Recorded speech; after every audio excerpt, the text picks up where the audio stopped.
TPS learning में आप सभी शिक्षार्थियों का बहुत बहुत स्वागत है। आज मैं आप लोगों के सामने अर्धवार्षिक परीक्षा जो दिसंबर 2025 में हुई थी उसके अंतर्गत जो भूगोल विषय में प्रश्न पूछे गए थे उन प्रश्नों को आज देखेंगे कि उसके वास्तविक आंसर क्या है, ताकि नेक्स्ट एग्ज़ाम में यदि ये प्रश्न रिपीट हो जाए तो आपके नज़रों से ये प्रश्न कभी ना छूटे। और एनुअल एग्ज़ाम में यह काफ़ी सहायक होता है, इसलिए मैं इसको चाहता हूँ कि आप सभी अच्छे से रिवीजन कर लें, अच्छे से याद कर लें। तो चलिए स्टार्ट करते हैं। और पहला प्रश्न है, निम्नलिखित में से किस विद्वान ने भूगोल शब्द का सर्वप्रथम प्रयोग किया था? किस विद्वान ने भूगोल शब्द का प्रथम प्रयोग किया था? ये वीवीआई क्वेश्चन है। हर भूगोल पढ़ने वाले विद्यार्थियों को यह याद रखना बहुत ज़रूरी चाहिए, ठीक है।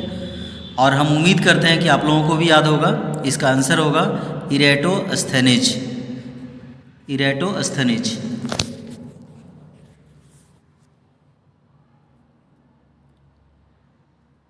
ठीक है, इरेटोस्थेनेज। आगे चलें।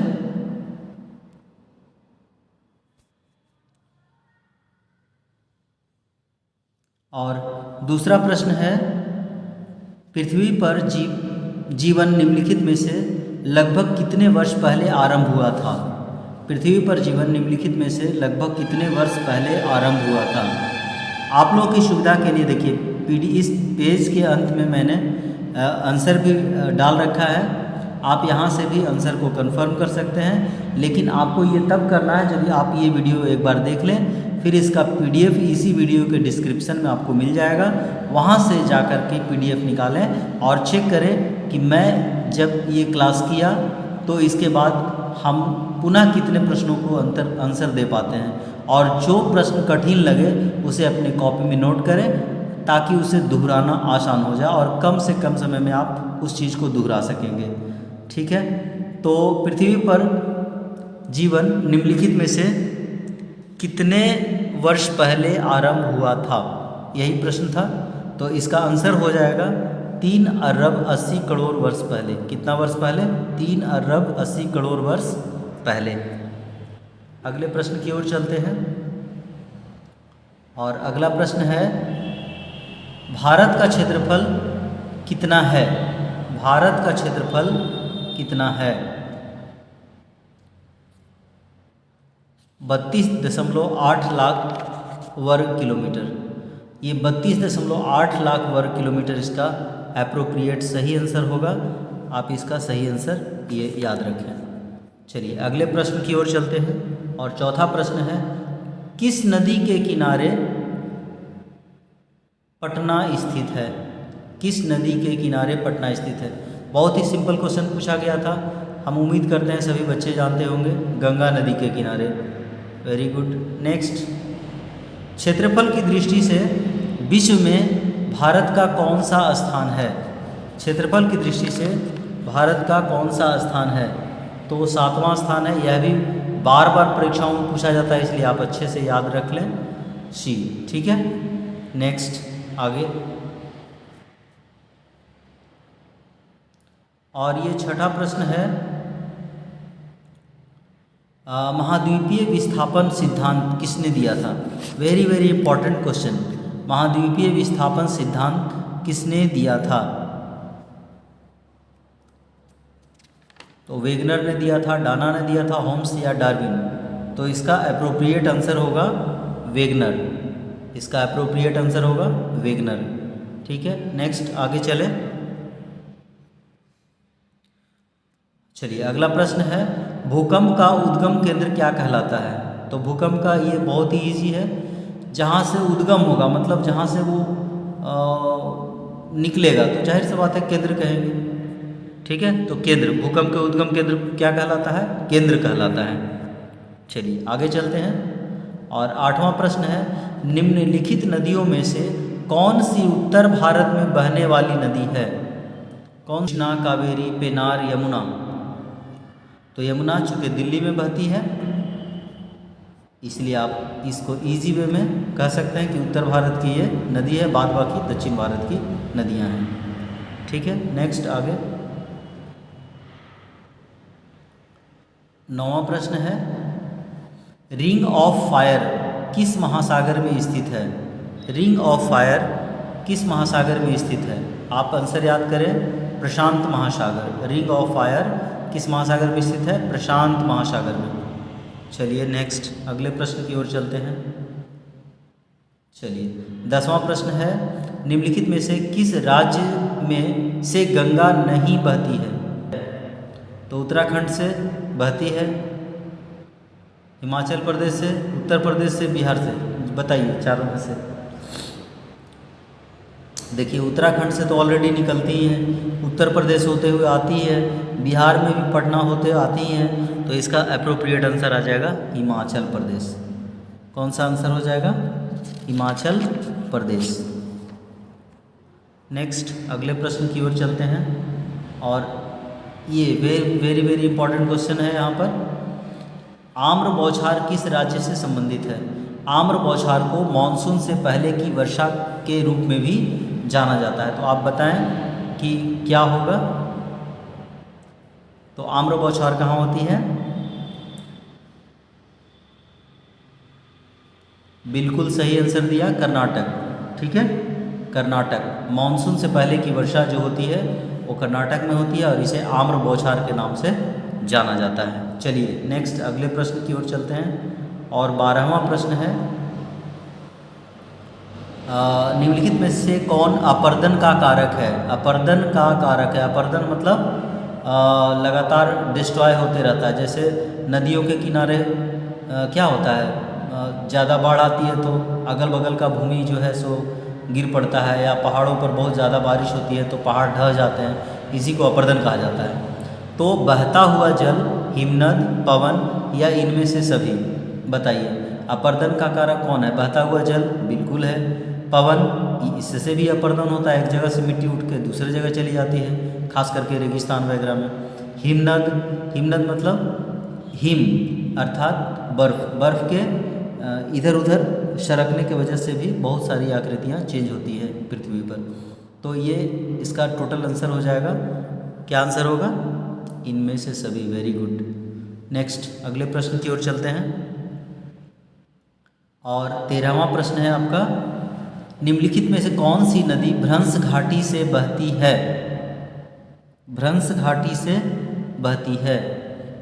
तो सोन भ्रंश में नहीं, यमुना भी नहीं, लूनी भी नहीं। ठीक है, तो कौन होगा? बचा कौन? नर्मदा। तो जाहिर सी बात है नर्मदा होगा आंसर इसका।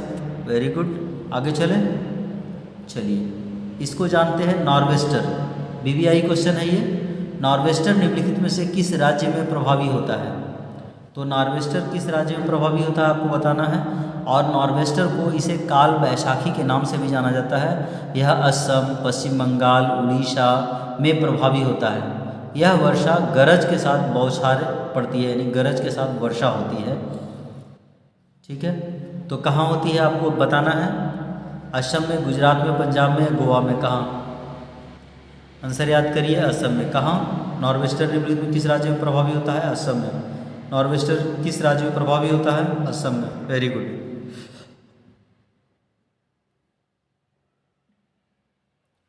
अगला प्रश्न है, निम्नलिखित में से किस क्षेत्र में उत्तर पूर्वी मानसून से वर्षा होती है? ये बहुत ही टिपिकल क्वेश्चन है, अक्सर बच्चे इसमें गलती कर सकते हैं। यह अक्टूबर से दिसंबर में होती है, अक्टूबर से दिसंबर में होती है। और यह भी जान लीजिए कि उत्तर पूर्वी मानसून से जो वर्षा होती है इसे लौटता हुआ मानसून के नाम से भी जाना जाता है। तो अब बताएं इसका आंसर सही क्या होगा? लौटते हुए मानसून में कहाँ पर वर्षा होती है? केरल में, राजस्थान में, तमिलनाडु में, या इनमें से कहीं नहीं? तो इसका आंसर आपका हो जाएगा तमिलनाडु। क्या हो जाएगा? तमिलनाडु। चलिए आगे चलते हैं। 16 में, लू किस प्रकार की हवा है? लू किस प्रकार की हवा है? बहुत ही आराम है, बताइए। बिल्कुल सही आंसर, गर्म है। और कैसा है?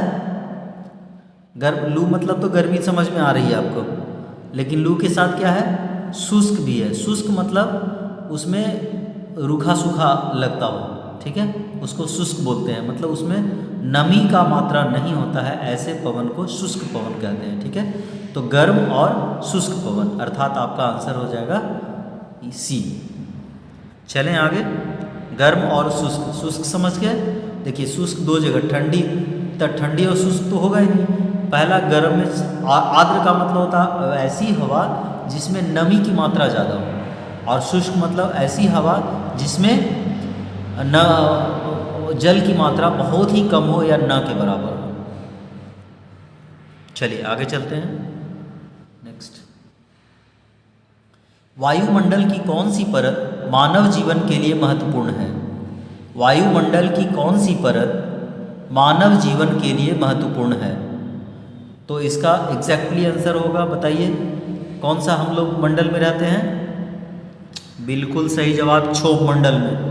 यही क्षोभ मंडल है, इसी क्षोभ मंडल में सारी घटनाएं घटती हैं, चाहे वो आंधी हो, तूफान हो, बादल हो, वर्षा हो, ये सारी घटनाएं कहाँ घटती है? क्षोभ मंडल में घटती है। तो अच्छे से याद कर लें, इसीलिए कहा जाता है मानव जीवन के लिए यह मंडल बहुत ही जरूरी है, ठीक है। नेक्स्ट,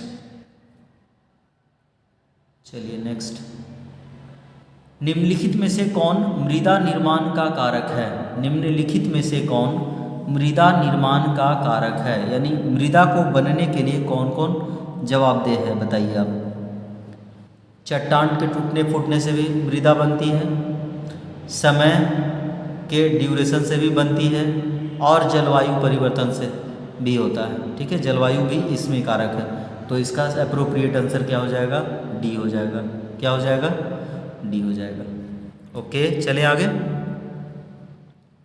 मॉनसून शब्द किस भाषा से लिया गया है? मॉनसून शब्द किस भाषा से लिया गया है? आप इसको डायरेक्ट याद करें, इसमें कोई लॉजिक नहीं है, सीधा अरबी भाषा से। मॉनसून शब्द किस भाषा से बनाया गया है? अरबी भाषा से। मॉनसून शब्द किस शब्द से बना है? तो अरबी भाषा से बना है। नेक्स्ट, मौसम संबंधी घटनाएं किस परत से संबंधित हैं? यानी वायुमंडल की कौन सी परत में मौसम संबंधी घटनाएं घटती हैं? जल्दी से बताएं, अभी अभी जस्ट मैंने इस पर चर्चा किया है। बिल्कुल सही, क्षोभ मंडल, बिल्कुल सही, क्षोभ मंडल। अच्छा चलो, समताप मंडल के बारे में बताओ। समताप मंडल में क्या होता है? एरोप्लेन जो चलता है समताप मंडल में है, और जो पृथ्वी की रक्षा करता है जिसे ओजोन मंडल कहते हैं, यह भी कहाँ है?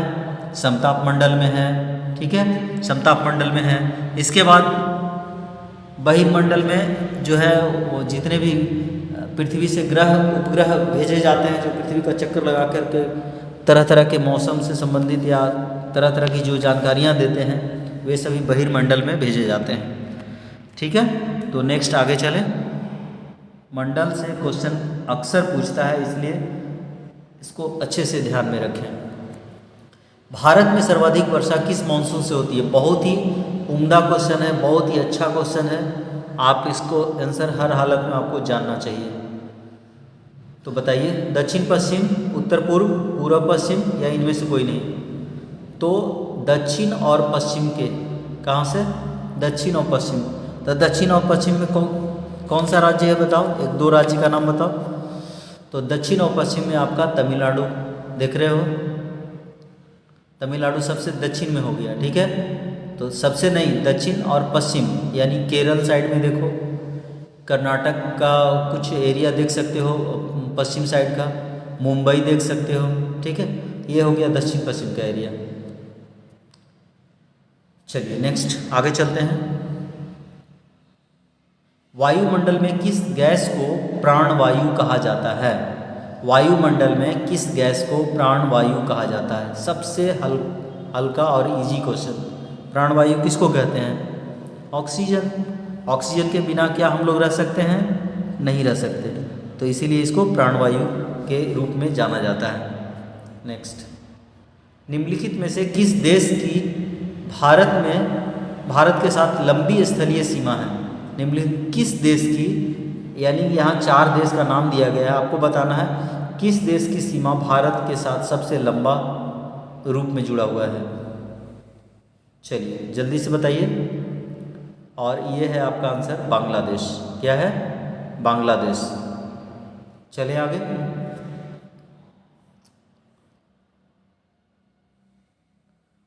नेक्स्ट, अंतर उष्णकटिबंधीय अभिसारण क्षेत्र प्रायः होता है। अंतर उष्णकटिबंधीय अभिसारण क्षेत्र प्रायः होता है। इसे निम्न दाब की पट्टी भी कही जाती है। याद रखिए। चलिए बताइए कहाँ होगा? विषुवत वृत्त के निकट होगा, यानी विषुवत रेखा के निकट होगा, या मकर रेखा के निकट होगा, या कर्क रेखा के निकट होगा, या आर्कटिक वृत्त के निकट होगा। तो आपका आंसर इसमें हो जाएगा विषुवत रेखा के निकट निम्न दाब का क्षेत्र बनता है। और इसके कारण क्या होती है? उस क्षेत्र में यानी विषुवतीय क्षेत्र में जो होता है वो दिन भर ज़बरदस्त गर्मी पड़ती है और शाम होते ही 2-3 बजे के बाद ज़बरदस्त बारिश होती है। ठीक है, यानी गर्म के होने की वजह से वहाँ पर जो निम्न दाब का क्षेत्र बनता है वहाँ से समुद्री चीज़ें उठती है और घनघोर वर्षा करने का काम करती हैं। नेक्स्ट आगे चलें। निम्नलिखित में से कौन सी गैस वायुमंडल में सबसे अधिक मात्रा में मौजूद है?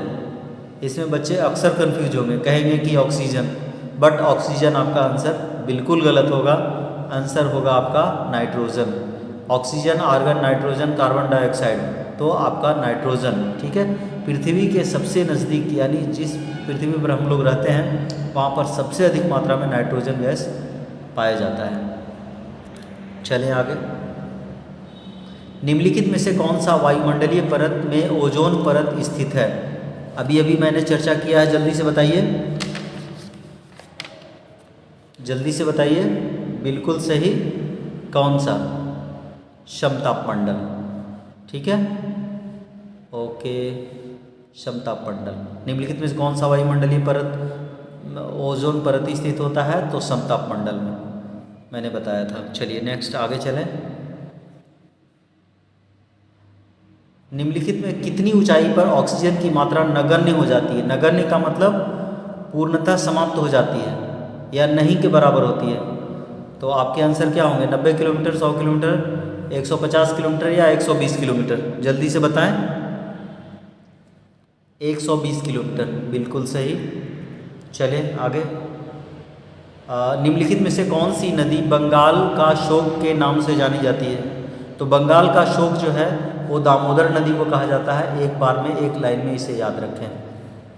इसमें अच्छा, शोक नदी क्यों कही जाती है? क्योंकि यहाँ पर जब बाढ़ आती है ना तो घनघोर तबाही मचाने का काम करती है, इसीलिए शोक नाम से बोला जाता है। अब बिहार में बोलोगे तो बिहार का शोक किसको कहा जाता है? तो कोसी को कहा जाता है। ठीक है, ये ऐसा क्यों है? क्योंकि ये अपना रास्ता बदल बदल करके चलती है, तो जिस रास्ते पर बस्तियाँ रहती हैं उस बस्ती में रहने वाले लोग सारे के सारे तबाह हो जाते हैं। उनका कृषि, फसल, घर मकान सब सारा का सारा तबाह हो जाता है। तो इसीलिए बिहार का जो शोक है वो कोसी हो गया और बंगाल का शोक हो गया वो दामोदर हो गया। चलें आगे। निम्नलिखित में से भारत में बहने वाली किस नदी की द्रोणी सबसे बड़ी है? द्रोणी मतलब समझते हैं? द्रोणी का मतलब दोनों ओर नदी के दोनों छोर पर पहाड़ नुमा आकृति होना, यानी कि उसी को द्रोणी कहा जाता है। ठीक है, तो किसकी द्रोणी सबसे अधिक है? तो गंगा की द्रोणी सबसे अधिक है। किसकी होगी? गंगा की द्रोणी सबसे अधिक होगी। आप डायरेक्टली याद रखें। ऐसे लगता है कि ब्रह्मपुत्र होगा, लेकिन ब्रह्मपुत्र नहीं है। सबसे बड़ी जो द्रोणी है वो गंगा की है। ठीक है, ओके। चलिए नेक्स्ट चलते हैं। निम्नलिखित में से कौन सा भूकंप की तरंग नहीं है? देखिए, भूकंप के तरंग के सिंबल हैं PLSV। अब इसमें बताना है कि कौन से भूकंप की तरंग नहीं है। तो इसका एग्जैक्टली आंसर होगा P भी है, L भी है, S भी है, लेकिन भी नहीं है, भी नहीं है। नेक्स्ट आगे चलें। निम्नलिखित में से कौन भारत की राष्ट्रीय नदी है? चलो देखो, राष्ट्रीय नदी कौन सी है? गंगा, यमुना, कावेरी, ताप्ती। तो गंगा इसका एप्रोप्रिएट आंसर होगा। आगे चलते हैं।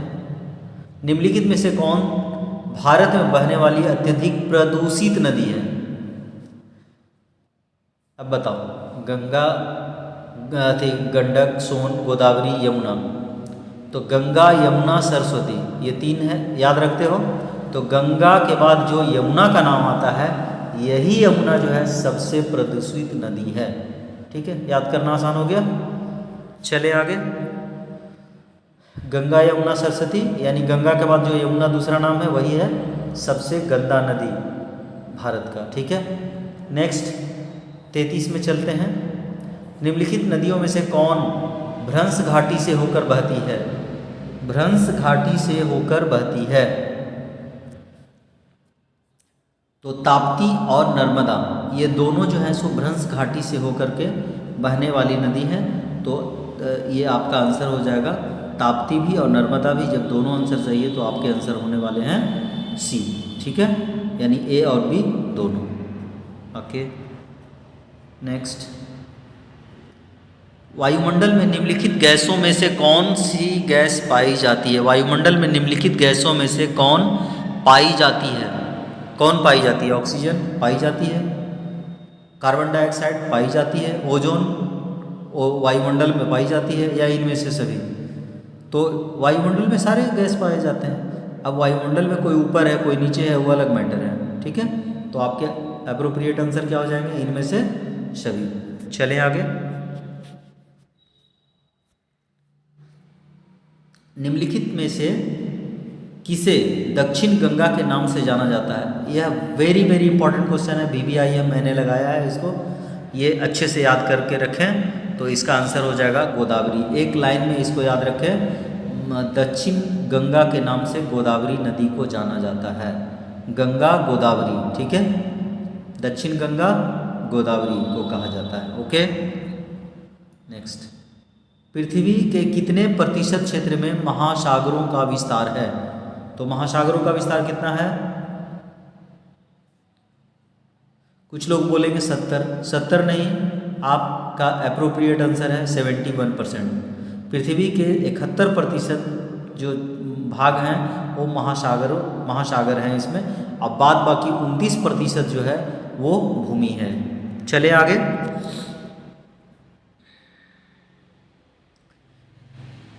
अगला प्रश्न है, निम्नलिखित में से कौन सिंधु नदी की सहायक है?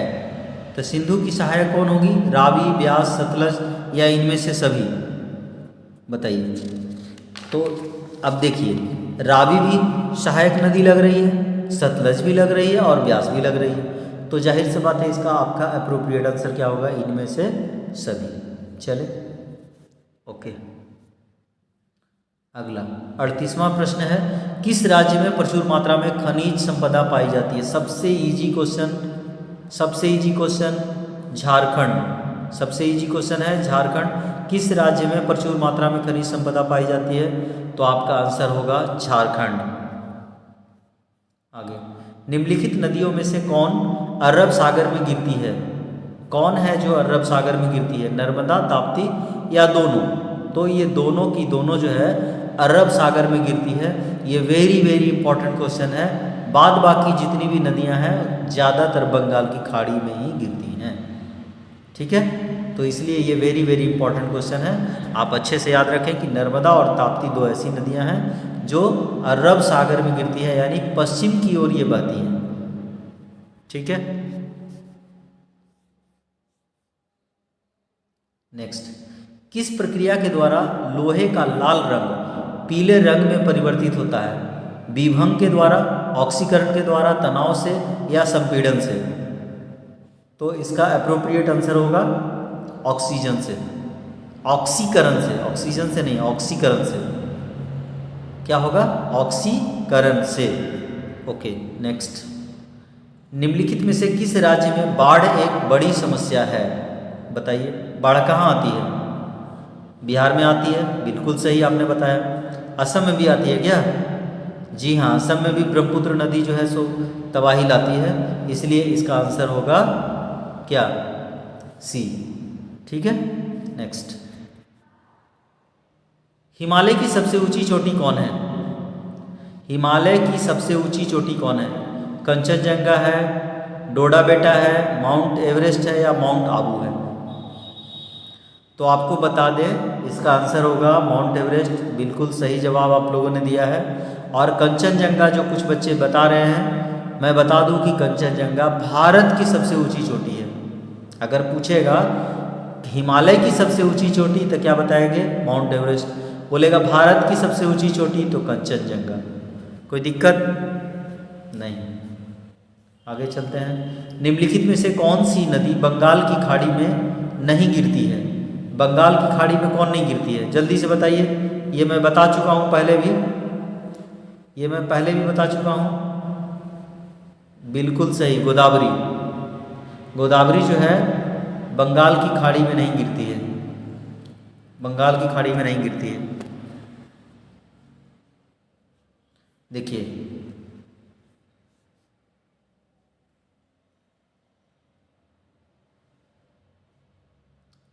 वायुमंडल की निचली परत किसे कहते हैं?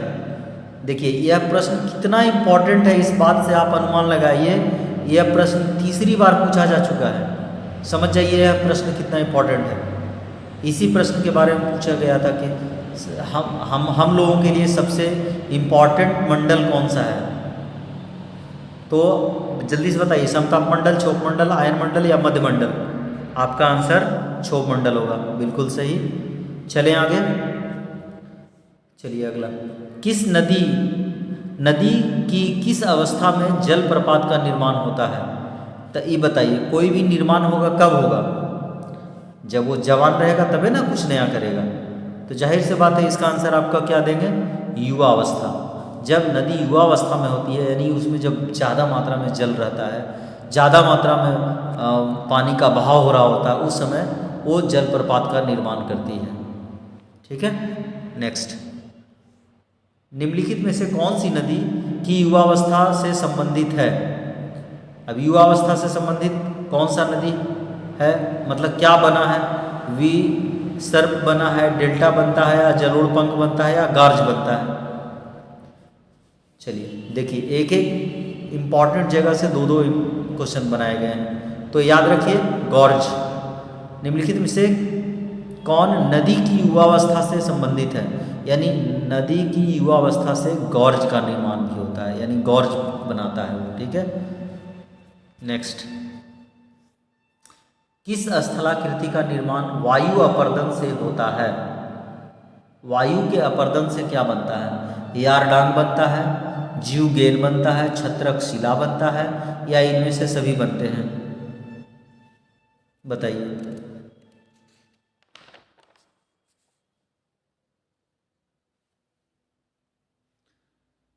बिल्कुल, इसमें ये वेरी वेरी इंपॉर्टेंट क्वेश्चन है। इंपॉर्टेंट इसलिए है क्योंकि इसमें एक आंसर नहीं है, ये सारे के सारे आंसर हैं आपको। ठीक है, यानी यारडांग भी वायु के अपर्दन से बनता है। आपको बताए थे अपर्दन क्या होता है। छत्रक शिला भी, यानी छाते के समान देखने में लगेगा। जीवगेन यह भी बनता है, यानी इसका अप्रोप्रिएट आंसर हो जाएगा डी। क्या आंसर हो जाएगा? डी। चलिए नेक्स्ट।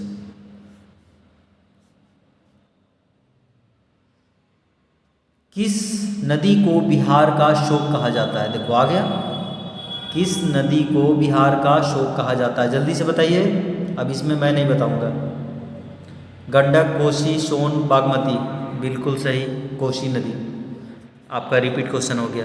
जो इम्पोर्टेंट क्वेश्चन होते हैं ना, वो बार बार रिपीट होते हैं। मैं बार बार कह रहा हूँ, इसीलिए जो इम्पोर्टेंट क्वेश्चन है उसको हर हालत में बार बार पढ़िए, ताकि वो परीक्षा में कभी भी पूछा जा सकता है और आप उसके सही आंसर देकर के आप अच्छे से अच्छे अंक प्राप्त कर सकते हैं। परीक्षा में नया ज़्यादा से ज़्यादा अंक प्राप्त कर पाएंगे।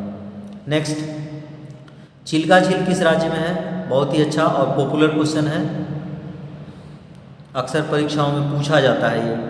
जल्दी से बताइए, बिहार में है, पश्चिम बंगाल में, असम में है, उड़ीसा में है? तो आपको ये जानकर याद रखना है कि उड़ीसा में है। चिल्का झील कहाँ है? उड़ीसा में है। चिल्का झील कहाँ है? उड़ीसा में है। Okay, next. किस झील का निर्माण नदियों के द्वारा होता है? किस झील का निर्माण नदियों के द्वारा होता है? टर्न झील, लैगून झील, गोकुर झील, या क्रेटर झील? तो गोखुर झील इसका आंसर आपको याद रखना होगा कि गोखुर झील यानी गो मतलब गाय और खुर मतलब उसके खुर जैसा, यानी गाय के खुर जैसा यह झील होता है ना, इसीलिए इसका नाम रखा गया है गोखुर झील। तो गोखुर झील का जो निर्माण है यह नदियों के द्वारा होता है। ठीक है, नेक्स्ट आगे। निम्नलिखित भू आकारों में कौन हिमानी द्वारा निक्षेपण से बनता है? हिमानी द्वारा निक्षेपण से कौन बनता है?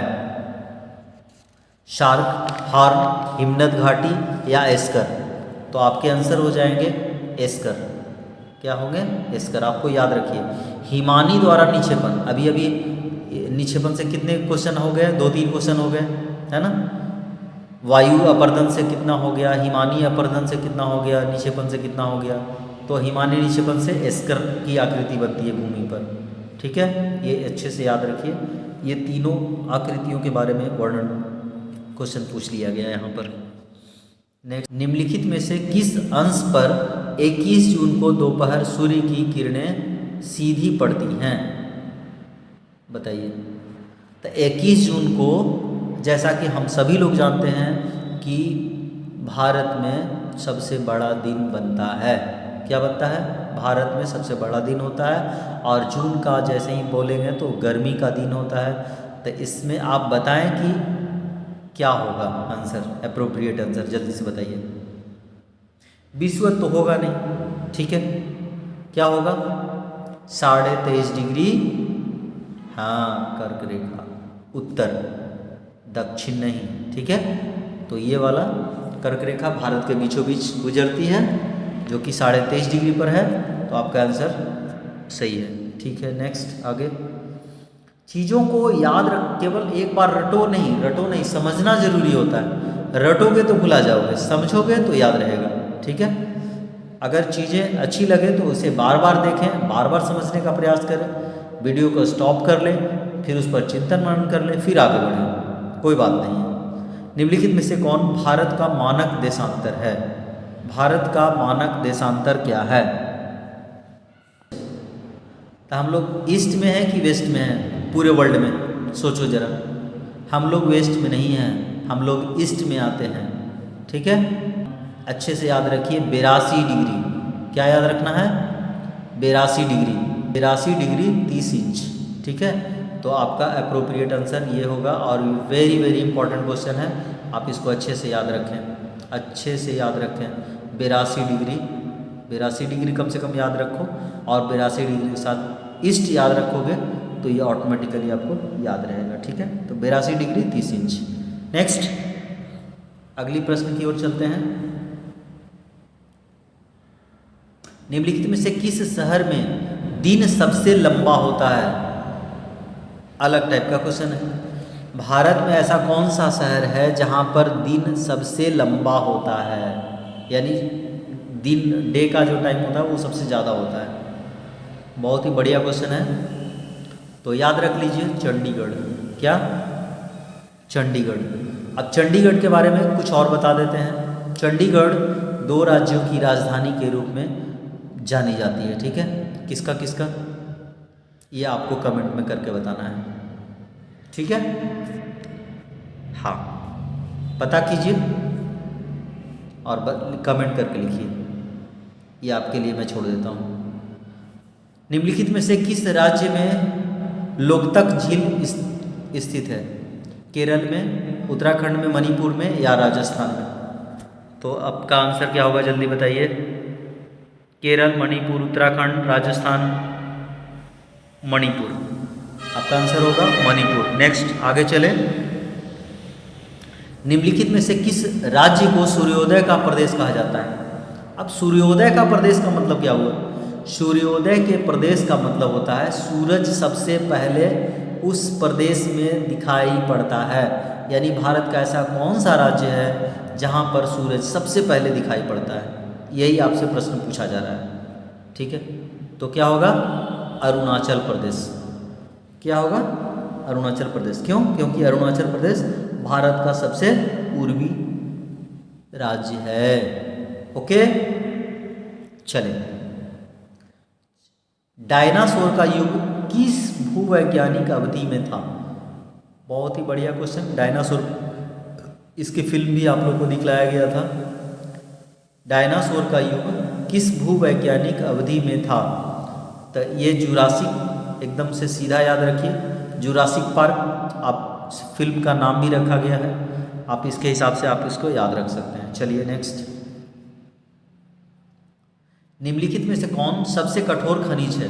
तो सबसे कठोर खनिज, इसमें तो किसी का गलती होना ही नहीं चाहिए। खनिज किसको कहते हैं पहले ये बताओ?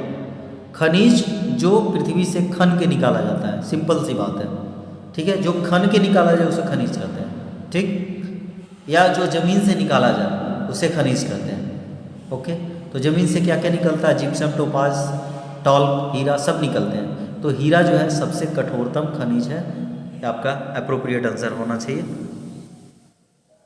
चलिए नेक्स्ट, गारो और खासी पहाड़ियाँ निम्नलिखित में से किस राज्य में स्थित हैं? गारो और खासी पहाड़ियाँ निम्नलिखित में से किस राज्य में स्थित हैं? मेघालय में, उड़ीसा में, बिहार में, केरल में? जल्दी बताइए, गारो और खासी कहाँ है? मेघालय में, बिल्कुल सही आंसर दिया आपने। नेक्स्ट, क्रमबद्ध भूगोल की विचारधारा सर्वप्रथम किस भूगोलवेता द्वारा प्रस्तुत किया गया था?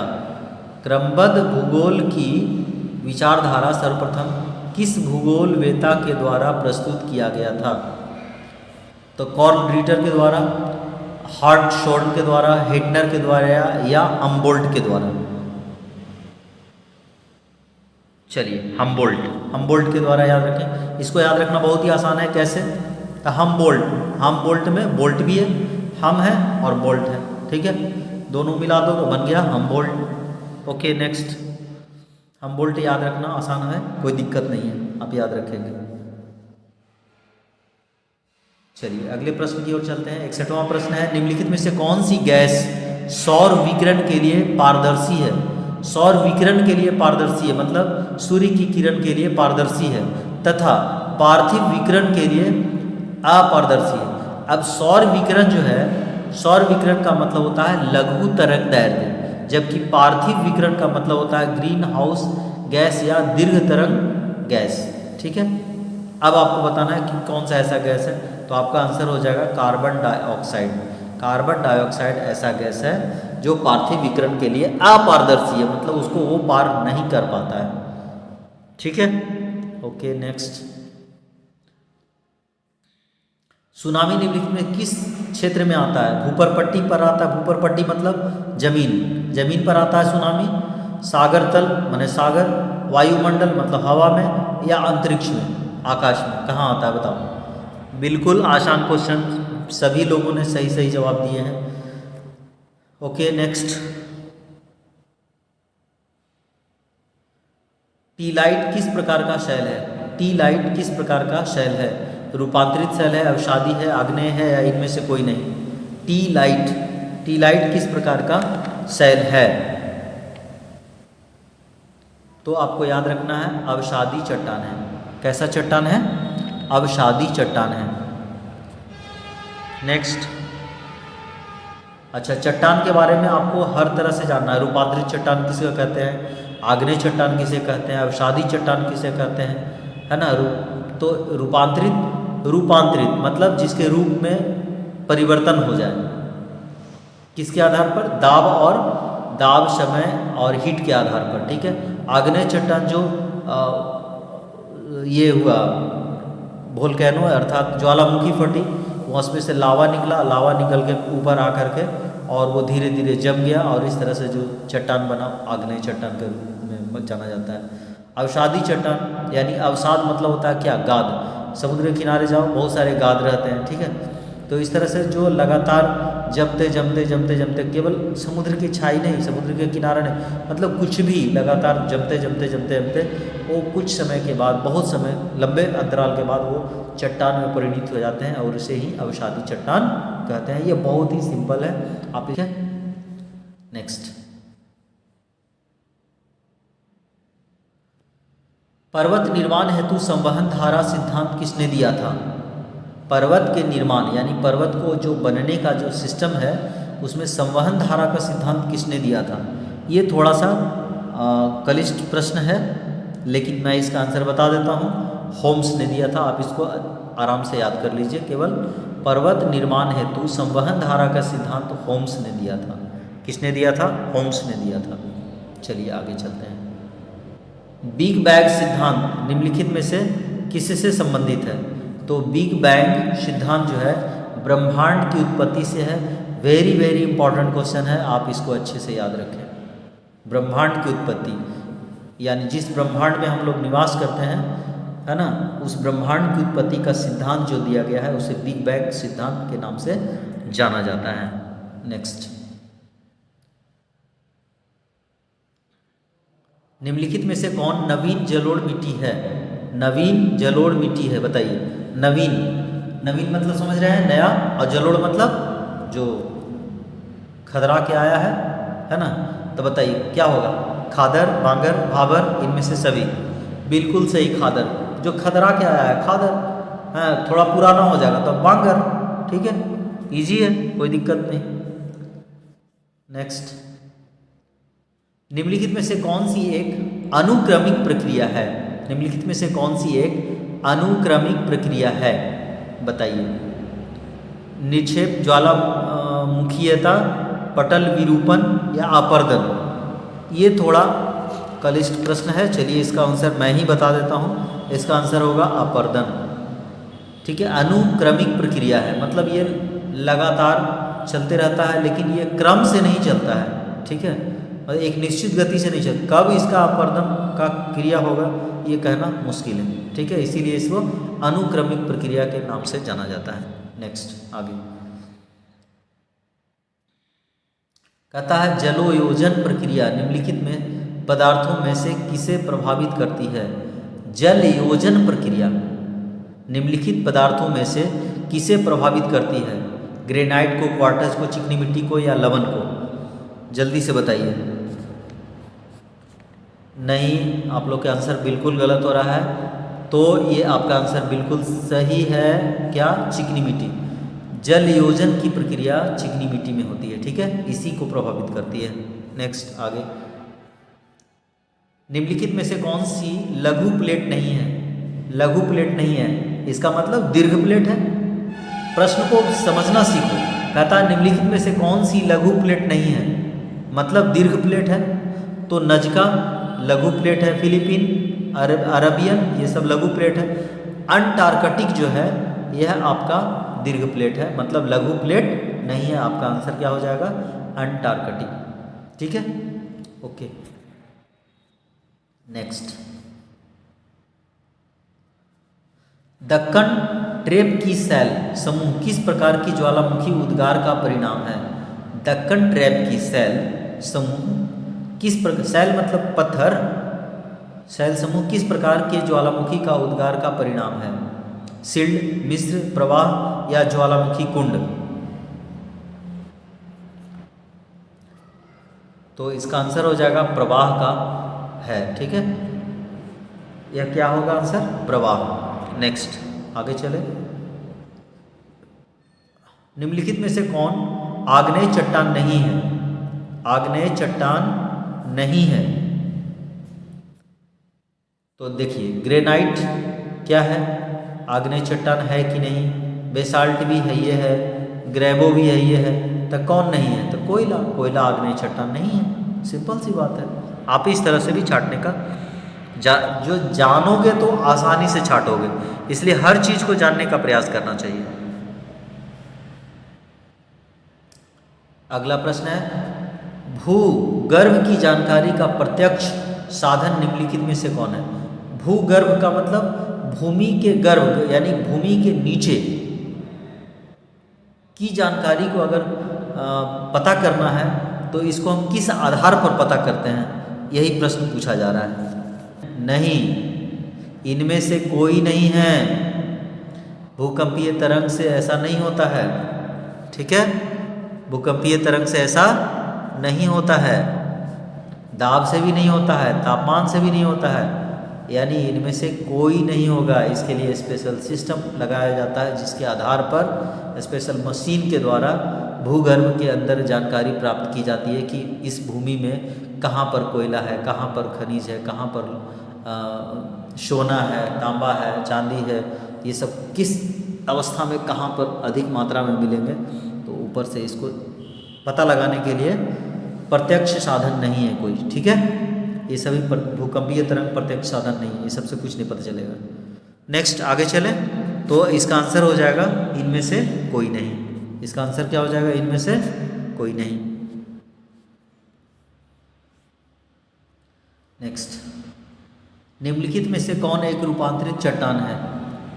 निम्नलिखित में से कौन एक रूपांतरित चट्टान है? तो ग्रेनाइट अभी बताए, आग्नेय चट्टान है। चर्ट क्या है? अवसादी चट्टान है। शिस्ट क्या है? दानेदार और रूपांतरित चट्टान है। तो 73 का आंसर क्या हो जाएगा?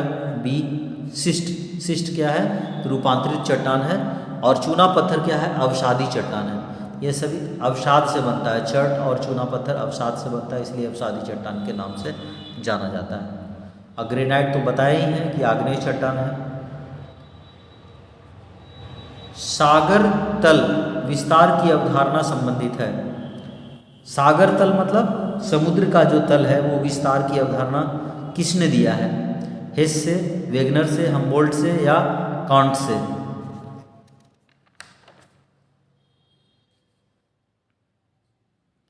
तो इसका आंसर आप दे दें हेस से। हेस के द्वारा सागरीय तल के विस्तार की अवधारणा दी गई है। ये सभी प्रश्न कभी कभी पूछ दिए जाते हैं।